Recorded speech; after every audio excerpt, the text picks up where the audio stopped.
Welcome to the Soulful CXO, where we discuss leadership principles, core values, health, wellness, and resiliency. I'm Dr. Rebecca Wynn, the founder and the host of the show. Do you have a topic or guest you would like to be featured on the show? Would you like to be a sponsor? Please reach out to me on LinkedIn or email me at rebecca@soulfulcxo.com. Please go to our partner, Cybersecurity Tribe, for weekly show recaps and other resources. Listen and subscribe on your favorite podcast app. Now sit back and enjoy the show.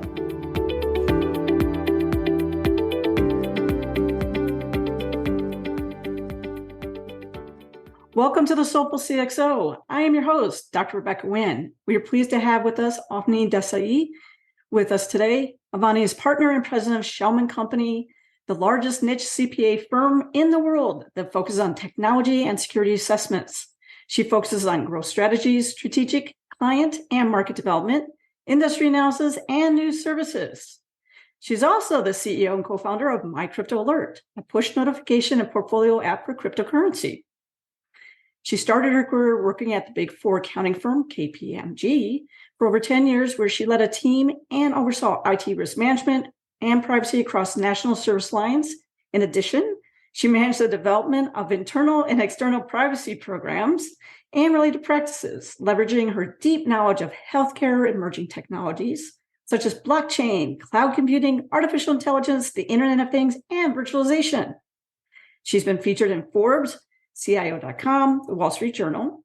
She's a sought-after speaker and is a voice on various emerging technologies, including security, privacy, information security, future technology trends, and the expansion of young women involved in technology.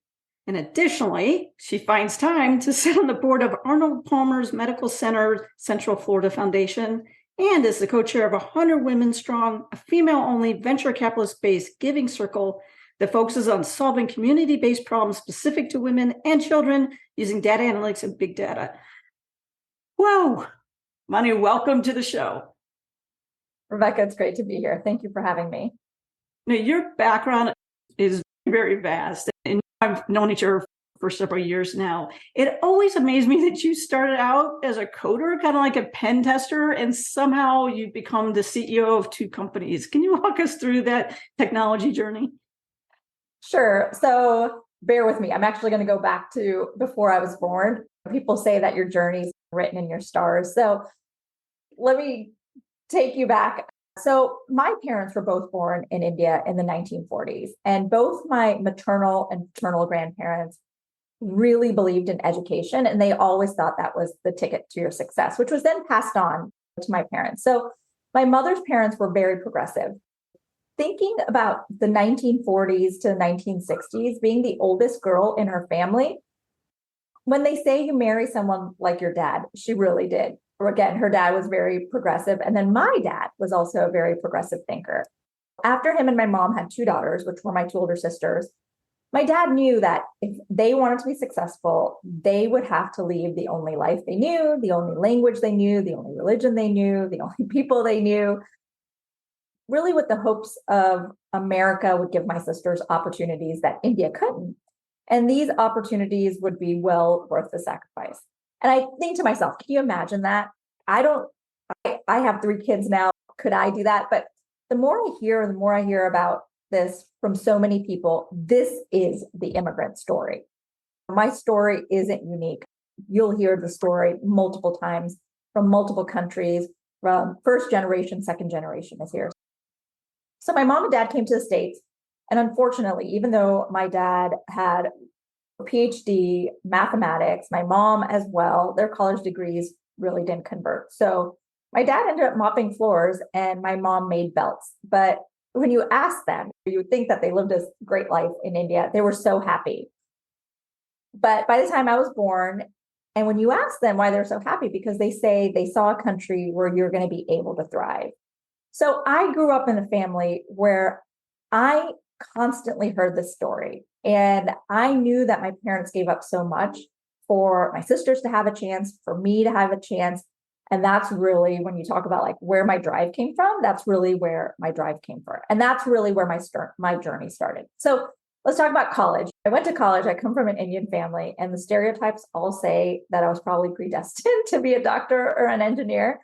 And it's true, like I've always really enjoyed tinkering at a young age. And when I got into college, I was so intrigued how technology was intersecting in business and coding. Like I loved coding. So I ended up going into computer science, and I really enjoyed the aspect of breaking things and trying to look at vulnerability assessments.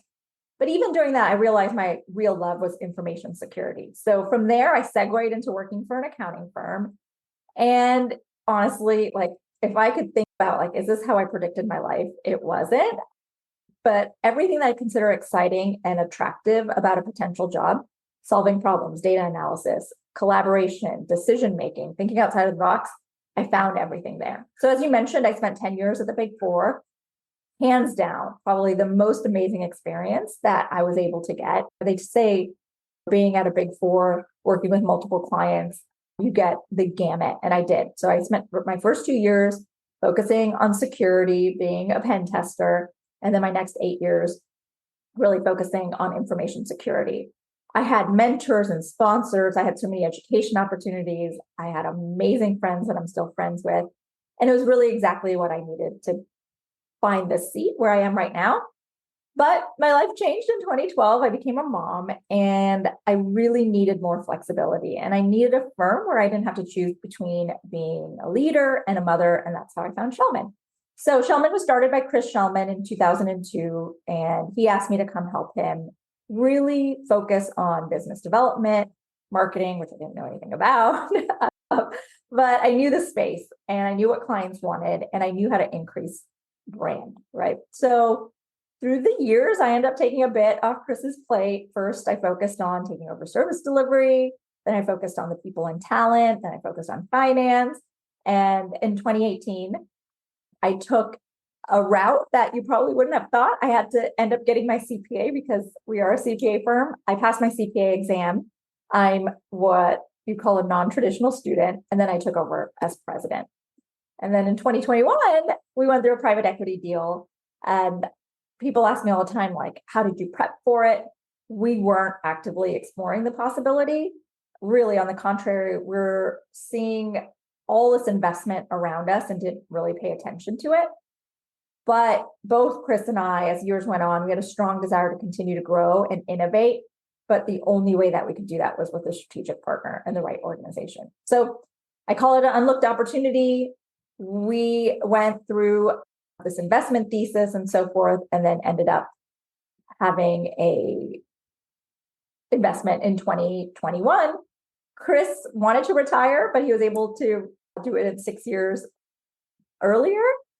And that's really my story. From that, Chris exited the firm October 1st, 2021. I became CEO and president.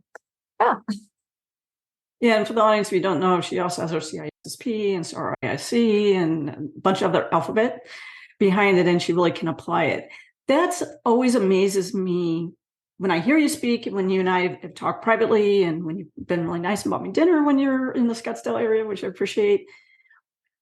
But when you think about it, you've been in these big roles, CEO, variety roles too, plus you've had to study for big exams, but it's not just set and forget it. It's not just, I just passed exams. You can apply that. Was that from early teaching on your family? What is it inside you that you can juggle all these things? I'm going to say, I don't know if I juggle them well, but yes, I do think that is part of innate. I'm going to say it's definitely, I'm a mom, I'm a wife, I'm a daughter, I'm a CEO. But if you really think about how I can do all of that and you don't do it by yourself, like the biggest support I have is the village. Like it's the incredible people who have been here for me every step of the way. So I'm going to really start like my family and close friends, mentors, sponsorship is really important. Chris was a sponsor of mine. Like I am a big advocate of everyone should have mentors, but you've got to find that person who's going to allow you to make that decision around the table over and over again to elevate you. So that's really important. I have colleagues, all of them really have given me this unwavering support that has been instrumental in allowing me to grow and my achievements. guidance, encouragement, sense of belonging, like all of that has fueled my drive to succeed. Yeah, a part of it is innate, but I also think it's like the environment around me. The other thing, and it's taken me a long time, when I was probably at the Big Four, I probably didn't prioritize as well as I should have. And prioritization today plays a vital role in my journey. Balancing multiple responsibilities is challenging for anyone, but I've really learned to prioritize what matters. For me, my children, for instance, are the legacy. I approach every decision and endeavor with their well-being and future in mind. This lens of motherhood has really shaped my perspective. And to me, that's like my guiding light, right? It serves as a constant reminder of the impact that I can make, not only professionally, but like also on the lives of my loved ones. And that really changes. People say, gosh, you've changed as a leader from 15 years ago or 20 years ago to where you are today. I think everyone changes as a leader with the things that happen in your life, right? I also think maintaining a strong sense of purpose and passion also has to be key. And I've mentored so many women who say, gosh, this isn't what I want to do, but it pays the bills and it's good for now. No, like you have to be deeply passionate about what you do. And for me, that passion drives me to overcome obstacles, enjoy what I want to do, continually strive for excellence. It's like you need something to fuel your determination to create positive change. And if you don't have that fuel, you're not going to want to leave a lasting impact and you're not going to want to build a better future for that next generation. And so it might just be better for you to step away. And I've done that many times within my 21-year journey is I've had to step away for things that were safe and go to things that like I have to really find that passion that I really enjoy, really love. The other thing is like the importance of continuously growing for personal development. You have to be selfish. Like you can't stay stagnant in any career because you want to embrace new opportunities. You want to continue learning. You want to continue having some new skills. We're in like this rapidly evolving landscape. You've got to continue to learn, but also you have to remain curious. You have to be open to learning. You have to be committed. And all of that like really plays into my love for this. And I'm going to go a little bit on a tangent. Another sense of passion for me is I'm one of only a few women who lead an accounting firm. And I'm actually the only woman of color who leads a top 100 accounting firm. So I recognize that I have this unique opportunity, and I'm going to say a responsibility as well that comes with my position. And it's not always easy, but I think by doing what I'm doing, I'm making hopefully a significant difference. Like trailblazing in a male dominant field means that I have a chance to challenge the stereotype, right? You can call it break barriers, but really it's not even that. It's just inspiring others. Like growing up, when I went to school in computer science, I was one of maybe 4 women in a class of 70. If you can't see people like you may not always know what that next step is going to be. So like I think it's really important for all of us to embrace the vulnerability that comes with being a pioneer. You have to show there's a path for success and it's not straightforward and it's not effortless. Like you have to share your journey. Like you have to be authentic and you have to say that I failed many times. I've overcome obstacles, but if you don't do that, and if you're not vulnerable about it, people are just going to think, oh, it comes easy and maybe I'm not going to be able to do that. And so I will constantly do this at the firm.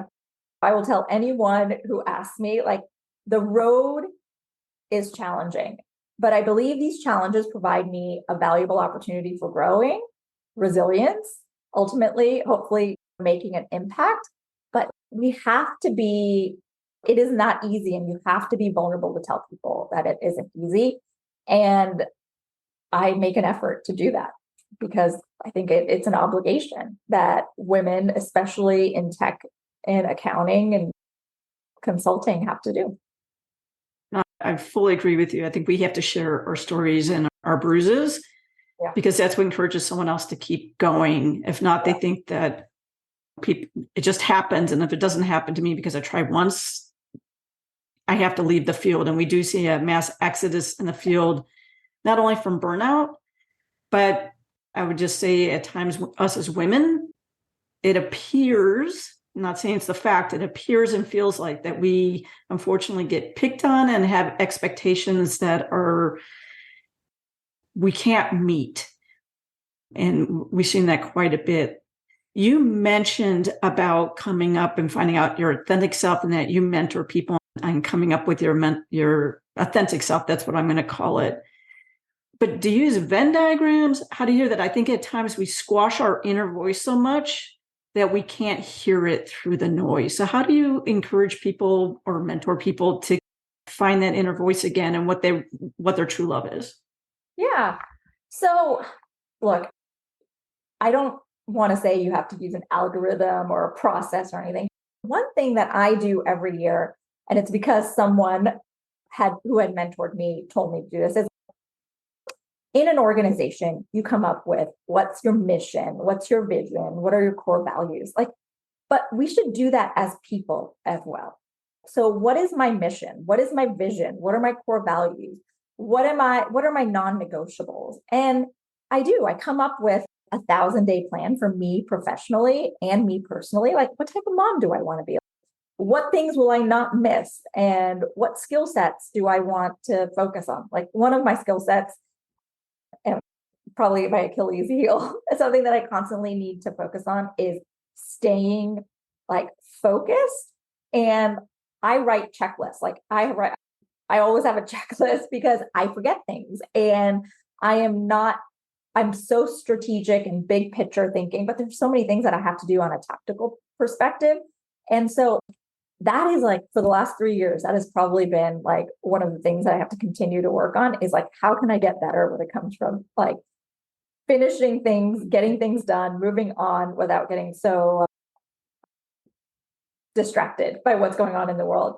But I think that's really important, sitting down, having some introspection and saying, what type of person do I want to be? And it's going to change. And you have to make sure it changes.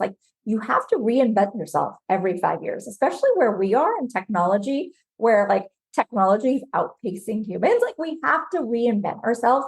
But if you don't consciously sit down and think about it and write out, this is what I want my life to look like. And for the next year, short-term plans, the next 60 days, 90 days, long-term plans, 5 years, 6 years.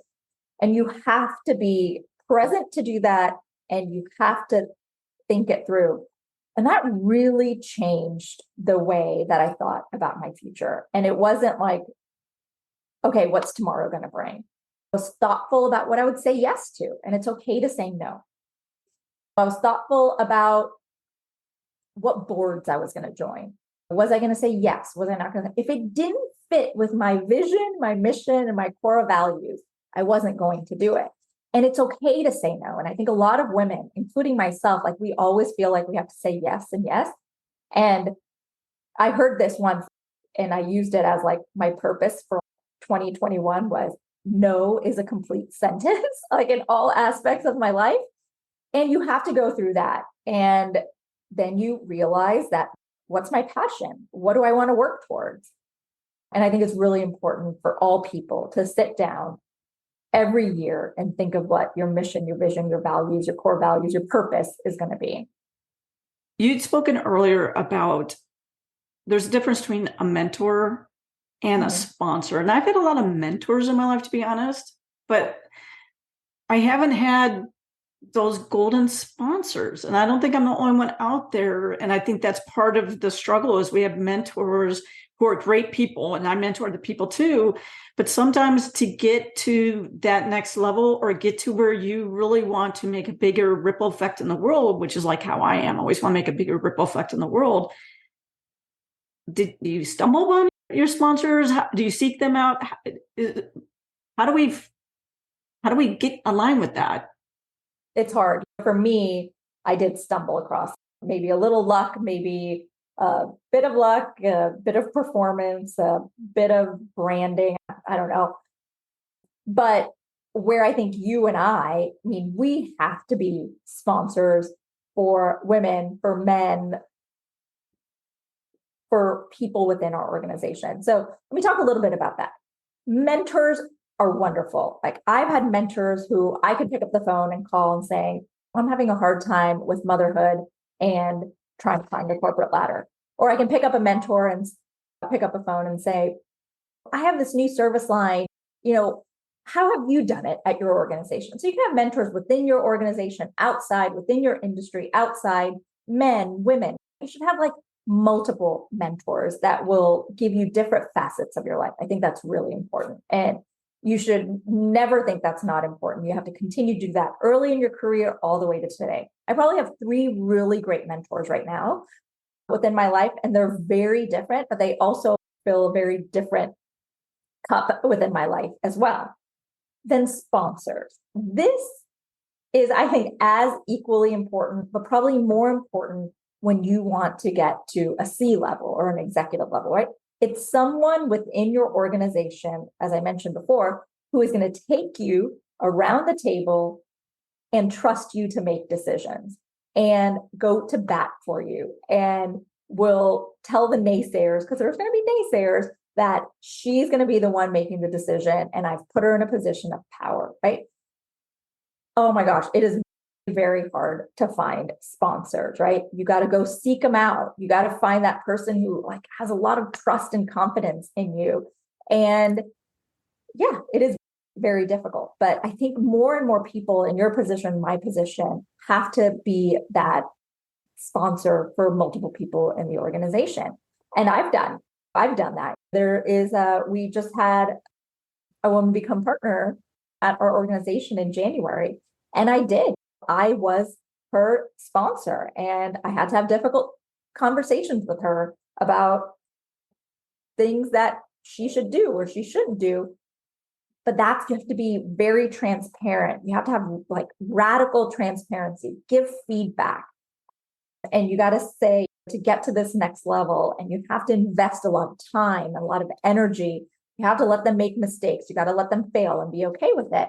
And it's hard. It's really hard to find that. And I think if you're at a right organization, then you're going to find it. And I think for me, when I came over to Shellman, a lot of it was because I had a sponsor who probably had more faith and trust in me than I had in myself. Yeah, that's one thing. A great point when you bring that up, because I was thinking about the CIOs and CTOs and CISOs, especially CISO CIOs. I've seen that they busted their butt in the different roles that they had. And it's like, no matter how much time and effort and non-sleeping, I could never get a good enough win. And when I've done those deep dives, consistently listening through those conversations, is they got hired, but they weren't sponsored. Yeah. And then you lost from the very beginning when that happens. I would have to ask you, because you are a CPA firm and we talk about AI quite a bit, and we talk about risk, and we talk about what's going to be happening with PCI and things along those lines. And I talk quite a bit about people and all the riders that's coming on for the business continuity and liability insurance. And it's not set and forget it. What do you see in your world that's coming down the pipe that people should be really aware of and preparing for along the AI and the content management? And I know NIST version 5 covers it slightly, but it's a big area that's coming down the pipe. Yeah. So I came across a statement that really caught my attention. It said something like this, like, either embrace AI or go out of business. So I know that sounds extreme, but it really highlights the transformative impact of AI in today's fast-paced and competitive landscape. I am a huge believer in the potential of AI. I definitely think it's a game changer that can revolutionize how organizations operate and thrive. I'm also in compliance, right? So the key really lies in striking the right balance between innovation, anything. This isn't just AI. You can put anything you want in there. You can put blockchain in there, right? No, it's between innovation and responsibility. So AI, let's talk about that. We've heard it can help streamline processes, automate repetitive tasks, allow people and enable them to make data-driven decision making, efficiency, productivity. We've heard it all. And I tell inside my organization, I recently talked to our chief product and technology officer, and I was like, gosh, we have to have AI algorithms, right? Help us identify patterns, anomalies, proactively address risk, right? That maybe we may not get into when we're in the manual process. But I got to stop myself to make sure I'm not getting caught up in the frenzy and forget about compliance. So compliance is a critical pillar, and you have to be able to integrate that into any AI strategy. So I think it's not a choice between embracing AI or compliance. What's the best way? And maybe it's about embracing AI while upholding compliance standards, right? And so organizations have to consider ethical implications, data privacy, the security concerns. And so organizations have to adopt a proactive approach. You have to invest in a robust governance framework. You have to implement transparent and explainable AI models. You got to prioritize data privacy and protection. And you have to really collaborate with compliance experts and stay abreast of the evolving regulations that are going to be vital. And you're right. Unfortunately, I feel like technology outpaces regulations and outpaces compliance frameworks. But I'm going to put in a plug. You have to get security assessments to build trust with your clients, right? But you really have to have a good relationship with legal, risk management, your assessors, and then the people who are your product folks. But I hear so many times, I hear it internally and I hear it at our clients. So AI means we're going to compromise on compliance. No, it's an opportunity to enhance your compliance practice through automation, through analytics, and you got to take AI initiatives and you got to align them with requirements. You really do. So it's not about choosing one or the other. It's really about embracing AI. You've got to uphold your commitments to compliance. And so you talk about PCI and SOC and ISO. And one thing that I'm also, and I know you're an advocate of, it, is an AI acceptable use policy. So having a document that really outlines ethical considerations, limitations, guidelines for responsible AI deployment is so important. And you got to make sure that it covers things like data privacy, transparency, bias mitigation, accountability, right? Using AI in a responsible manner. Everyone wants to use ChatGPT, even within our organization. Fine, use it, but don't put client information in it, right? Don't put intellectual property in there.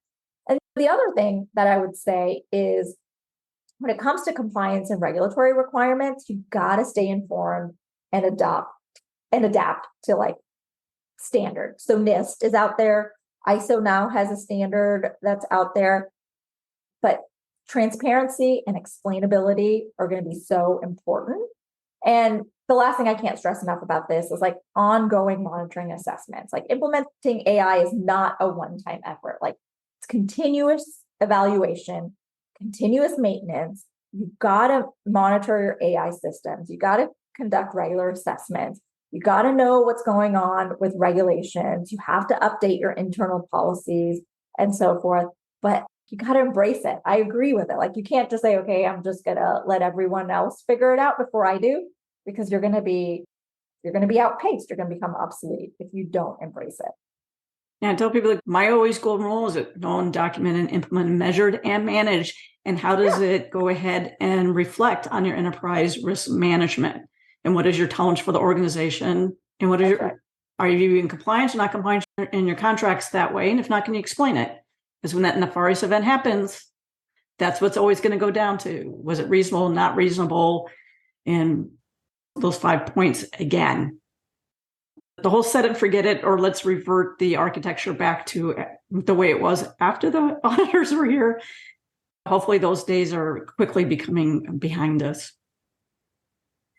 Our time is starting to run short, but I want to make sure that you have an opportunity to tell people how they can engage you for speaking engagements And then also, how can they learn more about both of your companies? And then to be able to go ahead and learn about their services and things along those lines. That's great. You can find me on Twitter. I'm at Avni, Davanide. You can go to www.shellman.com. You can find me on LinkedIn. One thing that I'm very passionate about, and I know you and I share this passion, is really education and not sales. And so I would love to be able to talk to anybody about how to consolidate their compliance reports, what we're seeing in the market. NIST CSF is out there, especially with Biden cybersecurity executive order. We're seeing so much excitement around that. So yeah, easy to get a hold of me, LinkedIn, theshellman.com. You can find me on Twitter, and happy to have a conversation with anyone. If anyone would be interested, same thing, LinkedIn. I'm happy to talk about the excitement of emerging technology, how do regulated companies understand compliance and so forth. It's a super passion of mine, and hopefully you can see that today. And I tell people, you need a keynote speaker. Obviously, you speak around the world, keynote speaking. And I think they're always fascinating and always have a great time with you when we're on the stage or off stage together. Avni, you are a Soulful CXO, and we appreciate you being on the show. Thanks, Rebecca. Always great to spend time with you.